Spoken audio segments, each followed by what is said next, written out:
We got a bunch of things that we need to talk about, and we're going to get started with this.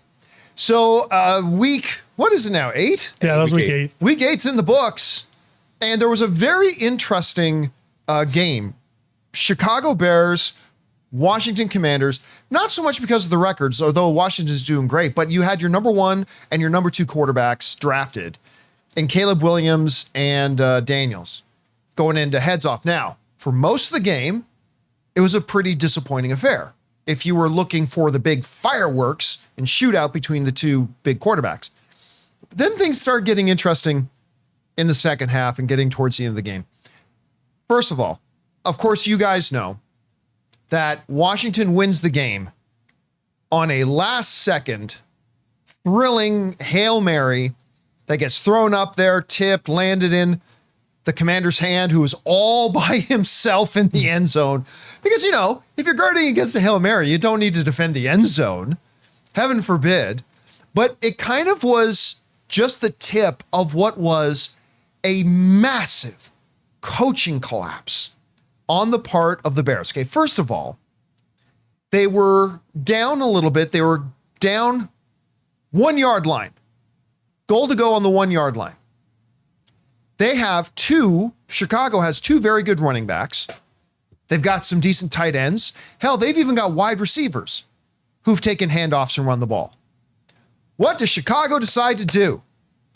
We know we're not going to hand it off to our running back. And no, everybody hands it off to their backup running back. And no, we're not going to use our tight ends. And no, we're not going to use our wide receiver. You know what we're going to do? We're going to take our backup center and we're going to hand off the ball to him.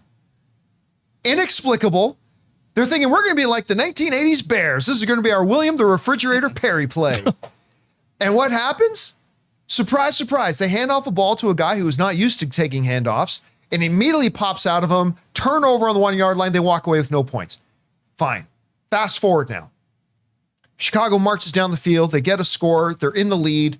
There's only like 20-something seconds left in the game. They pretty much got it won. And then they make 3 ridiculous additional coaching gaffes. First of all, they were about 70 yards. Washington had the ball, but they were about 70 yards away.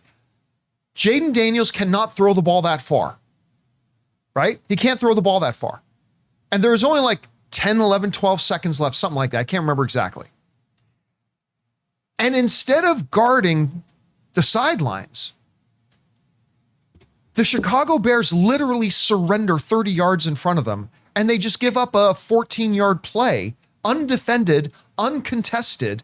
There was like, when you watch a replay of that, there was literally not a single Bear around the guy who caught the ball. And he was able to catch the ball, 14 free yards, thank you very much, and shoots out of bounds with a couple of seconds left, which now set up a Hail Mary that was within the reach of Daniels. So that was big coaching mistake number 1. The completely leaving like the 10, 15, 20, 25 yard area completely undefended. The second thing is this. On the final play of the game, the Hail Mary, right? You want to either get at the quarterback or to keep him a little bit contained, and you want to have all your guys back to defend the goal line. The Chicago Bears rush 3 guys and then have a linebacker spying Daniels. Spying is basically this, is when the defense has one guy there whose whole job is just to keep an eye on the quarterback to make sure the quarterback doesn't run. The quarterback isn't going to run. He could run. He could run, but you'd love it if he would run. He had 60 yards to go. And instead of rushing that linebacker or dropping the linebacker up to help in coverage, he literally just stood there watching Daniel running around, kind of moving side to side with him. Completely inexplicable. So that was big coaching gaffe number 2. And then, of course, big coaching gaffe number 3. They completely play the ball wrong. They have nobody in the end zone. On Hail Marys, you never let a receiver get behind you. You literally had like 4 or 5 Bears up at the 1 yard line and one lone Washington receiver standing completely alone in the end zone. Ball gets tipped up instead of down, and lo and behold, right into his. Between handing the ball off to a center, giving up 15 free yards, putting it within range of Daniels, having one of your defenders standing there doing nothing, spying the quarterback, and then not understanding how to have your goal line defense set up. I mean, this was pretty much a coaching collapse that I've ever seen. Now, still, super thrilling to see. It was exciting. Ryan, you saw the end of the game. What did you think about it? He ran around for like 12 seconds.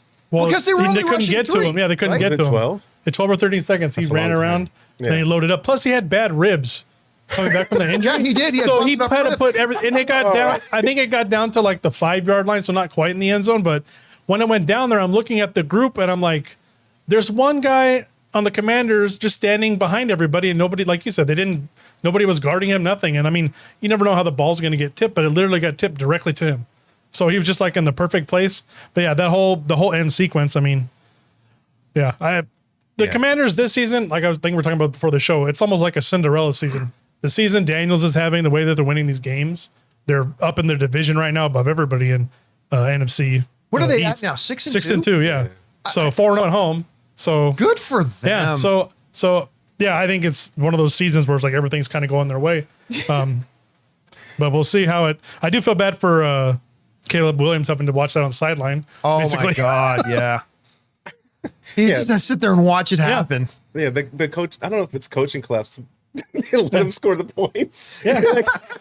What a horrible coaching decision to not stop them from scoring those points. But yeah, it is. But You almost think he forgot that, oh yeah, like the team with the most points wins. Yeah. But again, there you go. I just don't understand the decisions. Like the leaving the linebacker up, that's probably not great. Yeah. not great. But it is like like Ryan's saying, like it's all seeming to work out this year for them. For Washington.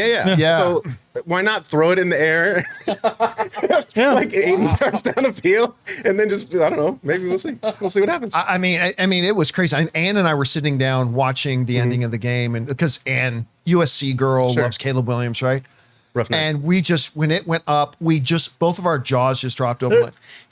I couldn't believe that. There's a clip going around. Seth Rollins from WWE is like a huge Bears fan, and he's in a suite overlooking the game, and he's like happy and cheering, and then they do the Hail Mary, and someone gets their phone and looks up, and he has, like you said, jaw dropped. He's like so mad. He's like, "What? Only the Bears could lose this." What was that one shot when Undertaker finally lost the streak? Oh yeah. And there was that one guy in that. The glasses and stuff, kind of like that. Yeah, that's I think what everybody felt like. Yeah.